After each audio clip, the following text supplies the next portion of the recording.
esse material, ele é um material assim, bem prático, mas ainda existem pessoas que têm dificuldade de compreendê-lo, né? Então, a minha intenção aqui foi tentar conversar junto sobre esses capítulos, né? Então, é importante até que quem não teve acesso a eles, que, por favor, busque comprar um livro desse aqui, para começar a ler, que aí vocês vão ter o entendimento do que é que eu estou falando, né? Porque eu vou estar seguindo exatamente o que tem nos capítulos. Tá? Então, quem já leu vai ser bem até fácil, né? Então, a gente conversou muito de manhã sobre essa questão do ser integral, né? De pensar que a pessoa que está buscando o trabalho de assistência social é uma pessoa assim que é um conjunto, né? Não é só aquela necessidade material imediata.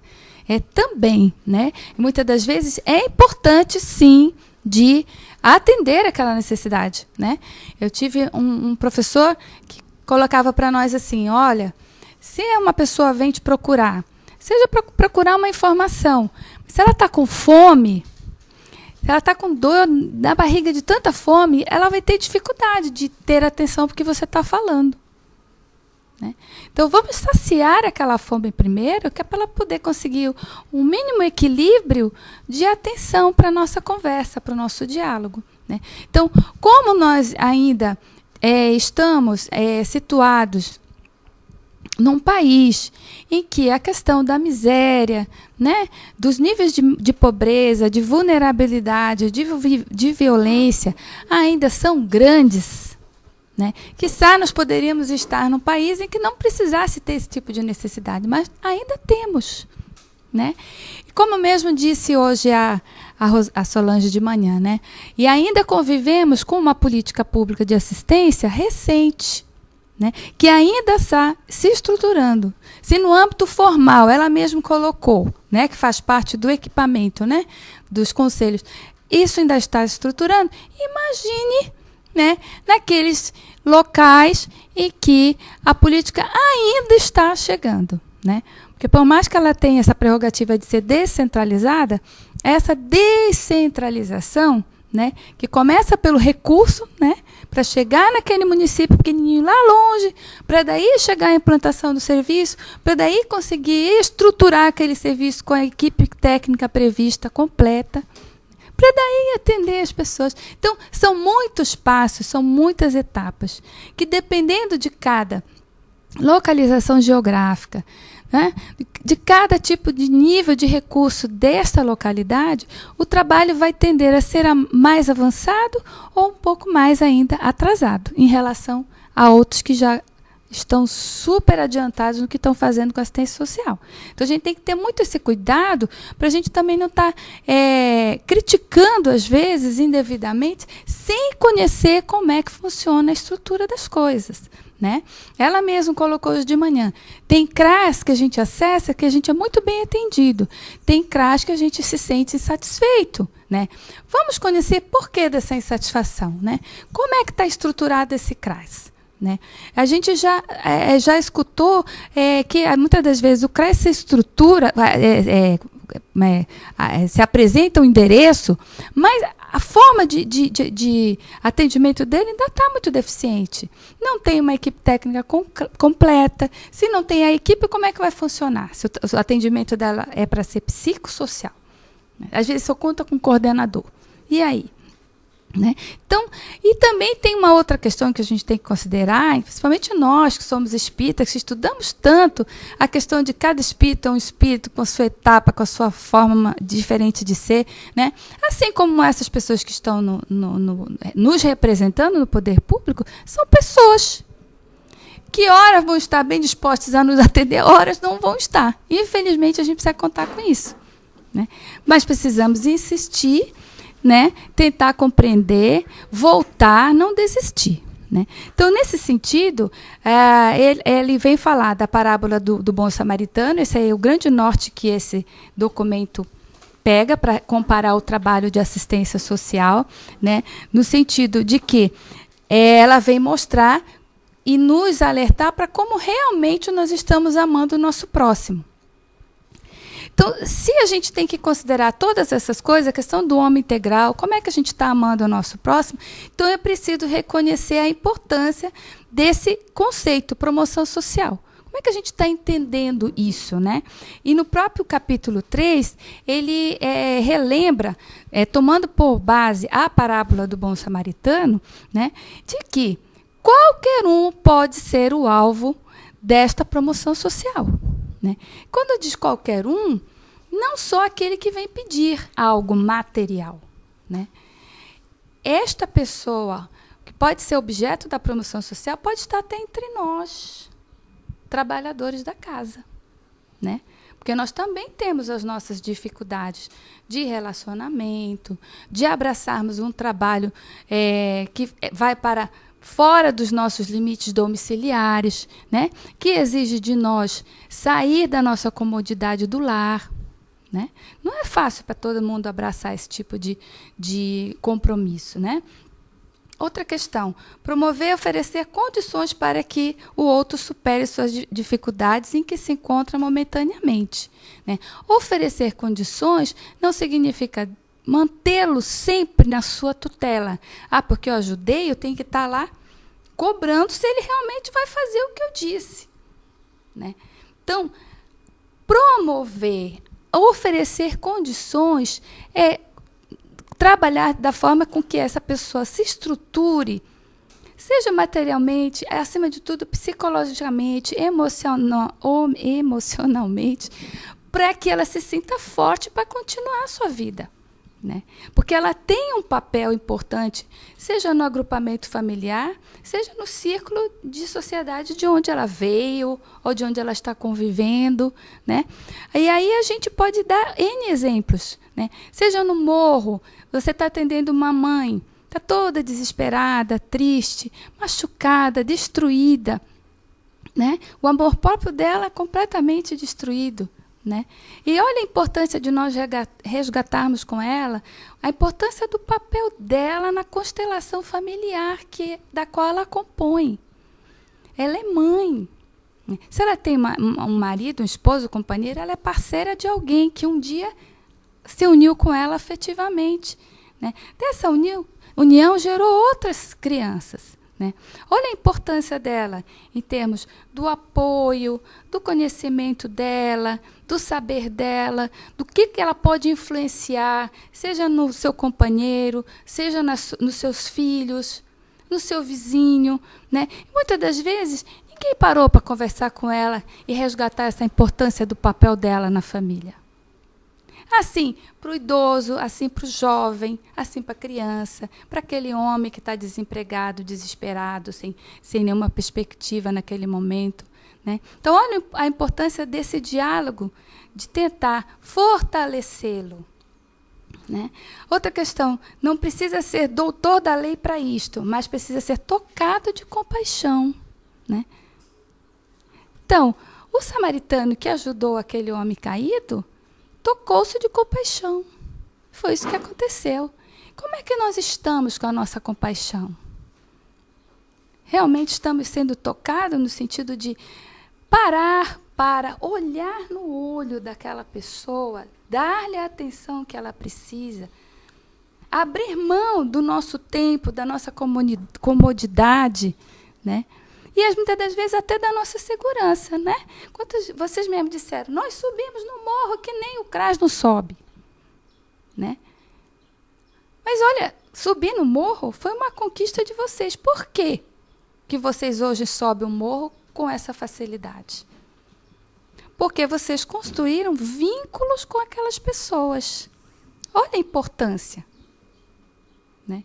Não tem como um trabalho da assistência social vingar sem a gente cuidar primeiramente dessa questão do vínculo. Porque, queira ou não, gente, como já são pessoas que estão tão destruídas, né? Nós vamos, nesse nosso contato, invadir a privacidade delas. Nós seremos mais uma pessoa que elas vão se expor. Né? Elas vão contar o que mais lhe incomoda, o que mais contribuiu para que elas esteja ali hoje, daquele jeito, diante de nós. Né? E não é para qualquer pessoa que a gente abre a nossa intimidade, que a gente vai falar desse nosso tão particular. Não é. Nós temos as nossas dificuldades, os nossos pruridos, a gente não se abre. Por que a gente vai querer que eles, logo no primeiro encontro, conte tudo da vida deles? Né? Então, muitas das vezes, a gente acaba sendo muito exigente e a compaixão passa lá na casa do nosso Senhor. Né? Uma outra questão que nos leva a pensar, quando a gente vai fazer esse trabalho de assistência, é a necessidade do observar. Né? Observar é olhar a pessoa no seu todo, nos seus movimentos. O corpo fala, gente. O corpo fala. Não é só a boca que fala, né?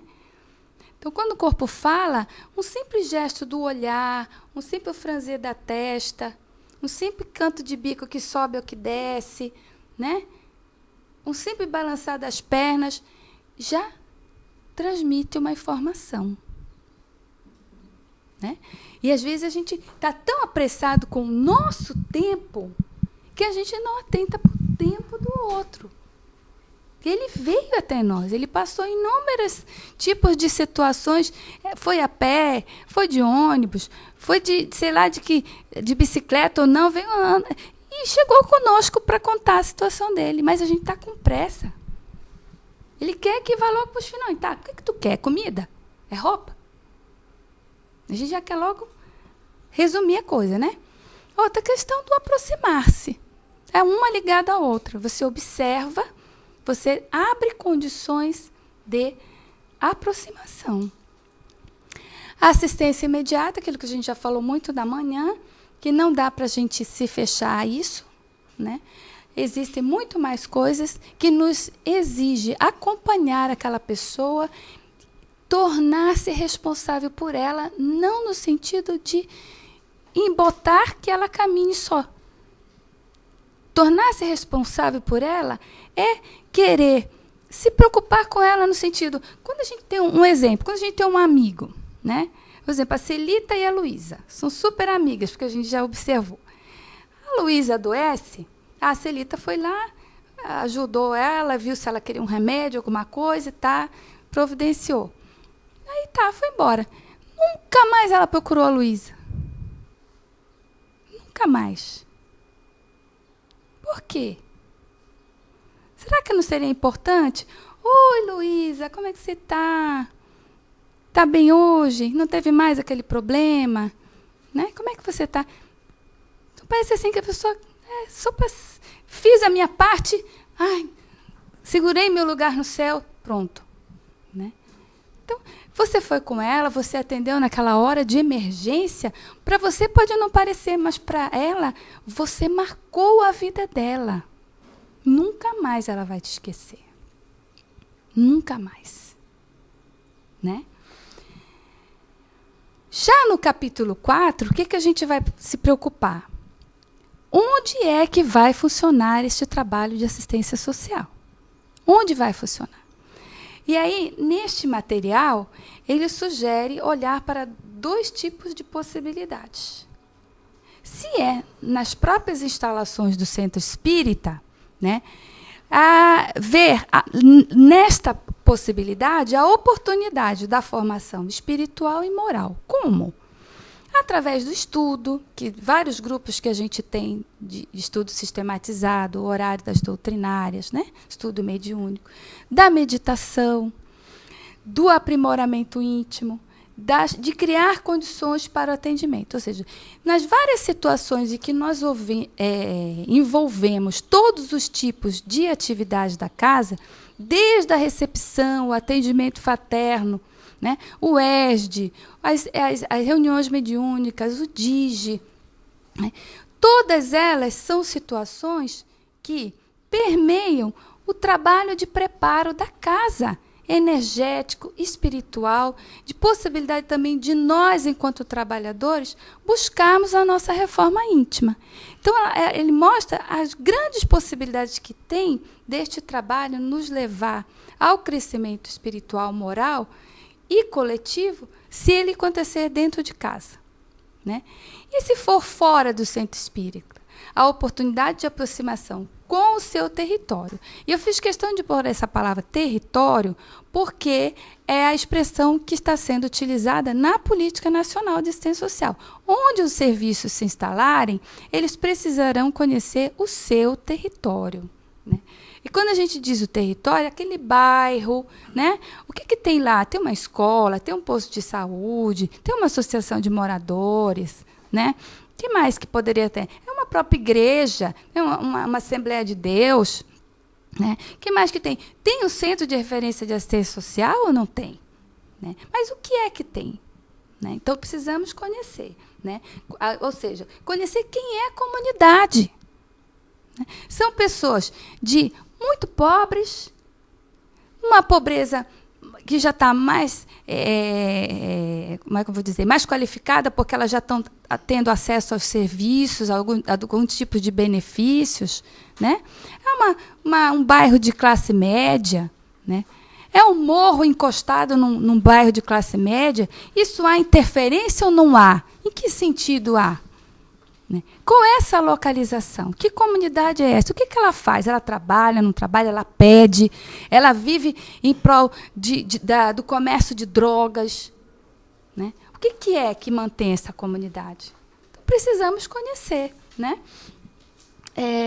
E a questão do controle social. Esta comunidade participa de alguma maneira do controle social? Quando a gente diz isso, os conselhos municipais são instâncias de controle social. Alguém participa? Eu tenho uma vizinha que participa do Conselho Municipal de Criança e Adolescente. Eu tenho do idoso, eu tenho da infância e juventude. E daí? Você está numa casa espírita, mas você tem aproximação com ela de alguma maneira? Você sabe o que ela está fazendo? Talvez ela esteja hoje, num dia de semana, discutindo numa reunião, numa plenária do Conselho, o direcionamento de um fundo municipal que vai ter rebatimento no trabalho que eu faço na casa e eu não estou sabendo de nada. Né? Então, olha a importância disso. E outra, acima de tudo, conhecer a rede de trabalho de assistência social, pensando na ideia da unificação, que foi tão trabalhada hoje de manhã. A gente também observa que este livro ele aponta a possibilidade de organizar os trabalhos dentro da casa em torno de 2 programas principais. É a sugestão que ele dá. Um é o programa de orientação e apoio sociofamiliar, tá? E que ele ainda subdivide em subprogramas. Né? O programa de educação e acompanhamento social às famílias, idosos, o apoio às necessidades básicas, aliás, 3, e integração social. Né? Ele vai, então, sugerir atividades para cada um desses subprogramas. Né? Então, em geral, as casas espíritas, ou elas estão voltadas mais para esse trabalho de orientação e apoio sociofamiliar, tá? Ou elas estão voltadas mais para o trabalho da educação com crianças e adolescentes, que é o próximo programa que a gente vai ver depois. Mas, no âmbito do que diz respeito a essa primeira subatividade aqui, que é educação e acompanhamento social, né, ele fala alguns passo a passos que são muito importantes, mas que às vezes a gente não atenta para isso. Né? Então, quando ele diz a necessidade de fazer triagem, de fazer entrevistas para estudo social, né, será que a gente está atentando para a necessidade de se pensar que eu tenho que conhecer um pouco mais daquela pessoa? Né? E vocês vão ver que todos esses pontos que eles são colocados aí é porque eles chamam a atenção que a assistência social não dá para se fazer de qualquer forma. Tem que passar pelo mínimo de planejamento. Né? Como a gente sempre fala, e já disse hoje de manhã de novo, a gente planeja as atividades do DIGE, a gente planeja as atividades da educação e difusão mediúnica, né? Planeja as atividades de quem vai trabalhar no atendimento fraterno, na recepção. Por que a gente não vai planejar os trabalhos da assistência social? Então, pensar que público é este, por que eu devo conhecê-lo, isso eu faço na triagem, eu vou trabalhar melhor as suas condições de necessidade com ele e não por ele, planejando em que ponto ele quer chegar da vida dele, o que ali, enquanto centro espírita, a gente pode estar contribuindo, né? Questão, visitas domiciliares, visitas a famílias. É um patamar além disso, que o trabalho tem que estar muito bem estruturado, inclusive com a preparação dessas pessoas. Como que você vai chegar numa casa da pessoa sem avisar, né? E vai dizer o que para ela? Né? Então, essas pessoas que vão trabalhar na visita domiciliar, que vão trabalhar na entrevista, no atendimento, na recepção, todos esses trabalhadores precisam antecipadamente passar por um trabalho de capacitação. Né? Muitas das vezes a gente não tem essa equipe disponível para capacitar no próprio centro. Às vezes coincide de nós termos profissionais da área da área da administração, da área de, deixa eu ver o quê? Relações humanas, psicologia, serviço social, mas às vezes a gente não tem. Né? Vai fazer o quê? Né? Então, muitas das vezes, o que a gente pode buscar é essa parceria na rede de serviço, buscar com algum tipo de organização, com a própria escola, que possa vir dar essa mínima orientação de como abordar, como se aproximar, como fazer essa entrevista, como proceder com a visita. Né? Outra questão que a gente é visto dentro do livro, a importância de organizar atividades recreativas e ocupacionais, educação para a saúde, sensibilização para o meio ambiente e também abraçar, somar na divulgação das campanhas que tem epidêmicas que estão sempre por aí. Por exemplo, agora, né, nós estamos no Outubro Rosa, né, na campanha da questão do câncer de mama. O que nos impede de abraçar isso? Podemos abraçar, trazer a informação para o público que frequenta a casa, mostrar onde estão os serviços relativos a essa área. Né? Uma outra questão que ele coloca diz a respeito mais à questão de auxílios materiais, financeiros, em termos de roupas, em termos de alimentação, né? E que isso você pode estar fazendo a partir do tipo de atividade que você vai escolher para desenvolver com ela. Né? Então, se é um trabalho de artesanato, por exemplo, né?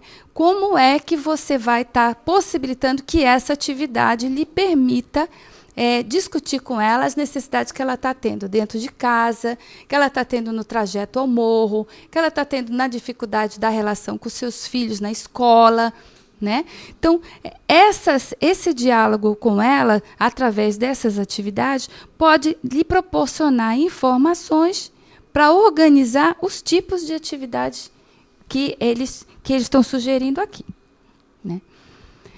Uma outra situação será a questão do apoio jurídico, que você pode buscar, inclusive, localidades que trabalham com universidades, que trabalham com escritórios jurídicos, judiciários, acadêmicos, você pode estar buscando essa articulação. Né? A questão hoje falou aqui da questão do Pronatec, da possibilidade de buscar uma formação técnica para as pessoas que frequentam o curso, né? E a questão do programa de orientação socioeducativa, que prevê atividades com educação à criança e adolescente, o desenvolvimento criativo e a profissionalização. Ele também elenca uma série de atividades que você pode estar desenvolvendo com a criança e adolescente para fortalecer essa questão do campo da sua saúde, né, da sua educação, dos vínculos afetivos, né, da possibilidade de você estar circulando nos espaços de acordo com a sua faixa etária, sem ficar tão vulnerável a essas dificuldades que a sociedade coloca em termos de violência. E aqui a gente traz a importância de que o serviço de assistência e promoção social espírita passe por um momento de organização de como ele vai funcionar. O que pode, o que não pode. Né? E aqui ele traz uma sugestão bem interessante, em termos práticos, de como organizar esse regimento interno. A gente arrecadou uma série de doações. Vai guardar onde? Como é que a gente vai fazer a triagem desse material? Né? Quem vai ter acesso a ele? Como é que a gente vai divulgar isso? né? Isso faz parte de um regimento interno, né? Se a gente não constrói isso, fica uma casa de mãe Joana. Cada um quer fazer de um jeito, né? O que pode, o que não pode? Quais são os procedimentos que nós vamos organizar como que sejam a unidade do que a gente tem que fazer com determinada situação, tá? A questão da capacitação do trabalhador, já falei, para essas atividades. A importância de saber fazer os encaminhamentos. Uma coisa que a gente tem que ter em mente, a gente não vai resolver a vida das pessoas da noite para o dia e nem integralmente. Então, é importante que a gente tome conhecimento do que a rede disponibiliza para nós, né? Seja a rede em termos das nossas casas espíritas, seja a rede em termos dos trabalhos municipais públicos, né? Para que a gente possa saber fazer o encaminhamento adequado. E quando a gente diz fazer o encaminhamento, não é só mandar e despachou para lá e deu. Não, é buscar, telefonar, escuta, você recebeu fulano de tal? Foi atendido? Não foi atendido? Por quê? Né? Que procedimento você tomou com ele? Então, a gente precisa desse retorno. Para que quando ele volte conosco, ele vai voltar lá mês que vem pegar uma cesta básica. Ah, olha, eu liguei lá para a escola, eu procurei saber se você foi atendido, né? Eu vi um encaminhamento que foi dado. Como é que isso está para você agora? Aí ele vai ver, a senhora procurou saber, é? Ah, que legal. Aí ele vai ver que eu estou preocupada com ele. E às vezes a gente não faz esse acompanhamento, né? Das visitas eu já falei, a importância de planejar e de avaliar o que você faz, está sempre fazendo avaliações sistemáticas. A reunião a reunião que vocês podem introduzir no trabalho de vocês é uma grande estratégia que tem, pelo menos das experiências que eu tenho escutado, que tem rendido um bom resultado. Por exemplo, lá na nossa casa, na Associação Espírita Fé e Caridade, todo terceiro sábado do mês, a gente tem uma reunião que reúne representantes de todos os setores, né? Então, é uma oportunidade que nós da assistência social colocamos, né, as nossas dificuldades, os nossos avanços, colocamos em que nós estamos precisando da maior parceria dos outros departamentos, né, como também organizar reuniões de avaliação só do setor de assistência mesmo, né, entre as pessoas que estão envolvidas. Porque nós trabalhamos, na sua grande maioria, com voluntários, né? E esses voluntários nem sempre assumem o compromisso do trabalho realmente sistemático, daquele dia, daquela hora, né? E uma das coisas que eu tenho observado é a preocupação. A gente aceita voluntário que não é espírita, né? A gente deve aceitar. Em geral, é importante que a gente busque os nossos voluntários dentro da própria casa espírita. Exemplo, no próprio UESD, que a gente tem muitas pessoas que estão ali se preparando à luz da doutrina espírita, com um conhecimento mais aprimorado, seria um grande espaço de nós captarmos recursos humanos para trabalhar conosco no trabalho de assistência, né? Quando que a gente poderia envolver pessoas que não são espíritas? Por exemplo, preciso de uma senhora que me dê um curso de artesanato, né? Se essa pessoa for evangélica ou não tiver religião, mas ela é uma pessoa que quer fazer o trabalho, desenvolve muito bem aquela habilidade, nós conhecemos a conduta moral daquela pessoa, não custa a gente envolvê-la. Todas as vezes elas participam e não causam problemas. Há suas exceções, é claro. Mas é possível da gente envolver também. Não é porque não há um registro. Não pode envolver quem não é espírita. Não é. Eu acho que tudo no trabalho da ciência social depende da gente ter um bom senso, né, de como é que a gente vai conduzir essas situações que podem gerar situações constrangedoras, conflituosas. O capítulo 5 diz respeito mais à questão de você conseguir colocar no papel esse plano de ação, né? Que, então, pressupõe analisar o tamanho das suas pernas e o tamanho dos seus braços, né? Como eu tenho condições de montar um trabalho desse? Quais são as minhas possibilidades materiais, de pessoal, financeiro? estrutura física para receber, que tipo de tamanho, com que público eu quero trabalhar. Às vezes a gente quer abraçar o mundo, né, de uma vez só. Eu vou trabalhar com mãe, com idoso, com deficiente, com jovem, com criança. Meu Deus! Né? Vamos começar pequenininho. Pode ser só com um público. Né? Mas vamos fazer com qualidade a coisa. Né? Então, selecionar bem as nossas condições estruturais, a população que a gente vai ter, a necessidade, né? Não pensar que o trabalho de assistência social vai sair da cabeça, eu vou criar a estrutura primeiro, depois eu ponho eles aqui dentro. Não, porque a gente pode causar uma série de constrangimentos até para nós mesmos. Puxa vida, eu idealizei fazer esse trabalho, mas não é o que a população quer. Que nem a história da Solange da agora colocando, o projeto da batucada, né? Que ela colocou, e quem disse que a batucada era a prioridade deles naquele momento, né? A questão com o voluntário que eu já falei, e dos recursos da comunidade também já falei, né? Aqui eu também já falei para vocês, eu já vou terminar, que é a questão da possibilidade de você se relacionar com os demais setores, que é a possibilidade de captar recurso, de buscar pessoas para trabalhar na irradiação do nome das pessoas, ou no passe, né? A questão de envolver os jovens, já com tarefas mais iniciais, mas que eles possam estar conosco, já aprendendo como é que a gente desenvolve esse trabalho do exercício da assistência, né? E a questão da divulgação doutrinária, aproveitar esse departamento para estar justamente trabalhando no âmbito da legitimação do setor de assistência, da visibilidade do que a gente está fazendo, né, perante os frequentadores da casa. E aqui o dever de casa. A gente tem feito essa sugestão, que é para ver se a gente estimula o pessoal a levar alguma coisinha para o seu grupo maior de casas, né? E aqui, o que a gente pensou? Como se está se falando tanto em plano de ação, em organizar a estrutura do trabalho de assistência, né? A gente pensou nessa sugestão, né?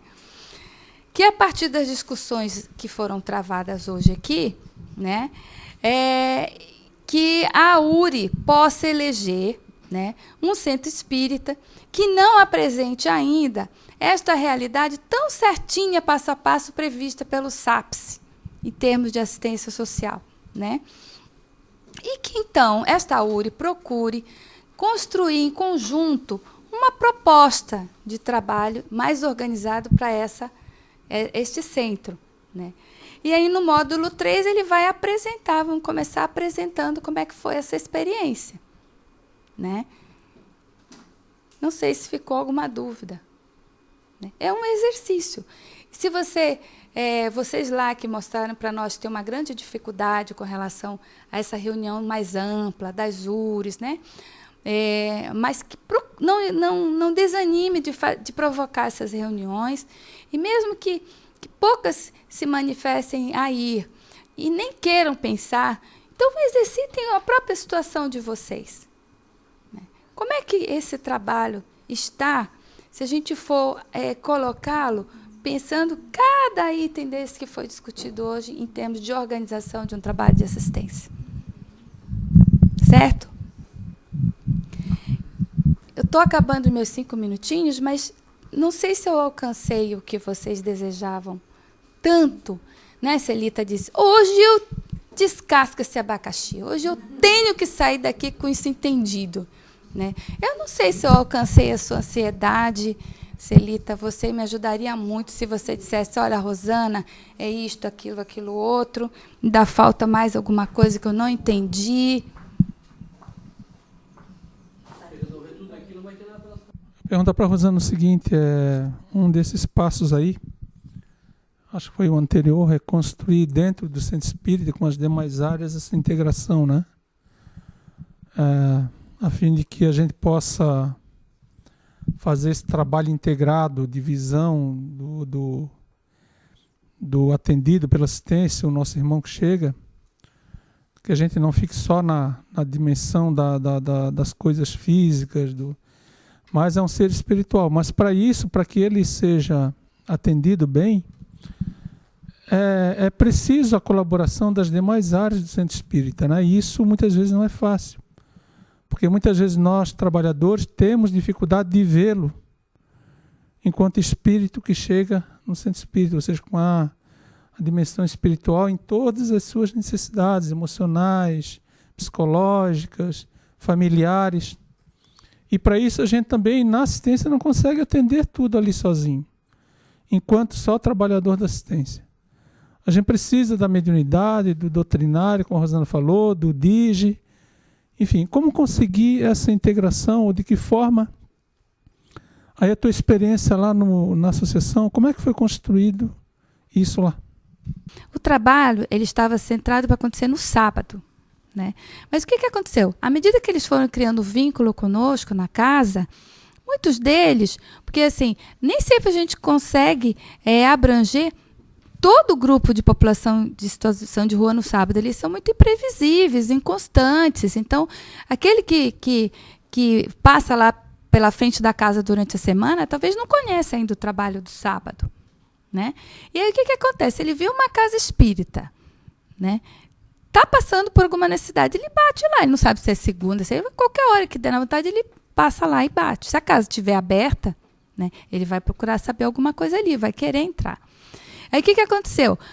As pessoas porque a casa funciona de segunda a sexta, né? Lá sempre à tardinha, com uma recepção, atendimento fraterno. E aí essas pessoas de rua começaram a aparecer nesses outros horários, né? E essas pessoas que estavam na recepção, atendimento fraterno, não sabiam o que fazer com eles. Alguns até diziam, olha, eu sei que parece que acontece um trabalho dia de sábado, né? Encaminhava, né? Mas então a gente, como começou a vir essas queixas, a gente olha, a gente está precisando fazer um trabalho melhor, né, com essas pessoas que estão na entrada do centro, né? Mostrar para elas como é que a gente funciona, o que a gente faz, quem é direitinho esse público, que dificuldades elas estão enfrentando nesse trabalho delas, no plantão delas, né? E aí a gente sugeriu que nós fizéssemos uma reunião com eles, né, para conversar quem eram essas pessoas, qual é a demanda deles, e eles apresentarem como é que essas pessoas estavam chegando. As pessoas chegam aqui, pedem uma roupa, pedem uma comida, eu não sei o que eu faço, né? Aí eu disse, eles querem comida, eu vou mandar lá para sábado, o cara chega lá na segunda-feira, pede comida, ele vai aguentar chegar o sábado para comer? Não.